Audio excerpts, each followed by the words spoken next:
The Obeya can be a very powerful tool, and like most lean tools, have a huge impact to how performing your organization is. But like many lean tools, the Obeya needs also to get with the right concept. You need to get the right idea in front of you. Most of the Obeyas I've visited are essentially a glorified action plan. This is a place where you put on the wall the action plan, and the whole management, command and control things can start coming together. You put the team there and you make sure everybody's doing their part of the job to get the plan. My feeling is that this is not really what the Obeya is about. The Obeya is about understanding the key concept of visual management. We see together, we understand together, so that we act together. The point of visual management is that when we need to perform something complex and difficult for clients, for our customers, and we need to do it together, we need to find some way of doing so that everybody understands on their own, and you don't need to be tracking everybody to do it. So the understanding of what we're trying to do, the purpose, is essential to lean management. This is what it's all about. This is what it's all about. So it's that you, as part of a coordinated effort, you can work on your own and know what other people are doing and thinking, so then you can work together and intensify collaboration. So how does that work in relate to an Obeya? Well, we have to go back to micro-psychology of people. Look at us all in an environment.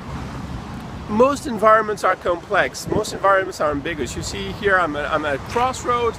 It's extremely complex and ambiguous. If we try to coordinate what we want to do here, there are cars, indications, signs all over the place. So as a human being, how do I deal with this? Well, first, of course, I walk through it and I observe. I see what's around me. Second, very importantly, I orient. I pick up things. Suddenly the green light, the light went green. There's a poster here.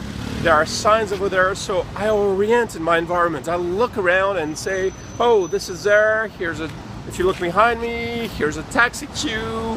Here are more cars. And this is all very confusing. Orientation is very important because this is where we make the worst mistakes, because we orient on what we think is there, not what is already there. From this orientation, we then decide. We say, I'm going to go left or right, go this way or that way.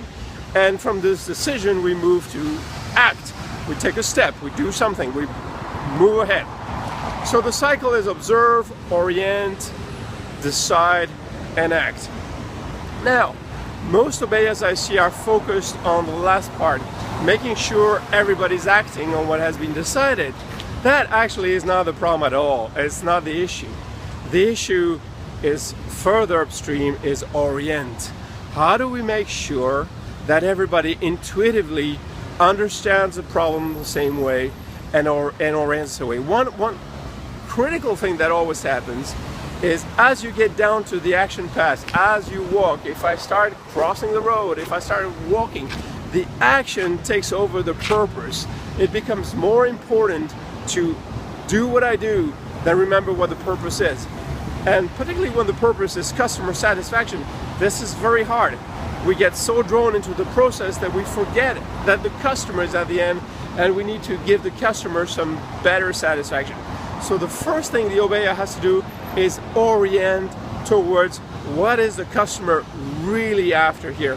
How do we support the customer, solve their problems, and help them do what they want to do and not what we like to do. So the first thing you should see in the Obeya is a huge place dedicated to customer, so that everybody on the team understands where we're going. You orient. Second thing, when you do so, you will stumble on many problems, and each part of the team, which is looking at the different functional area, will have different problems, and in order to work together, we need to understand them. So the second thing you will have on the Obeya that is essential is a place where the members of the team can explain what they're working on currently, what is their current problem. And this is a place to share our understanding. This is not a place to follow the action plan. Sure, you can have an action plan to see where we're all going, but the point is, it's a place where each team member explains their technical problems and so that we can understand what is on everybody's mind, and so help them, as opposed to throw the hot potato around. The third part of the Obeya, of course, is that we're not alone in our environment. other things are going on, other parts of the organization, and we need some place to actually orient towards other changes that are going on in the organization. So there is really no one set way of making an Obeya. Every way works. What we have to understand is, look, we are in complex, ambiguous environments all of the time. Look at it. There's things going wrong. Oh, there are cars and people and signs that change all over the place.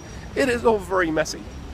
In order to make people feel confident that they can do their job, we need to change this. We need to make it intuitive to do the job well. So we create a space where people can orient towards the customer, understand each other's problems, understand how they fit in the general sense, so they can discuss and decide, and more importantly, when they are on their own, they can decide in a way that moves the teamwork forward and not backwards.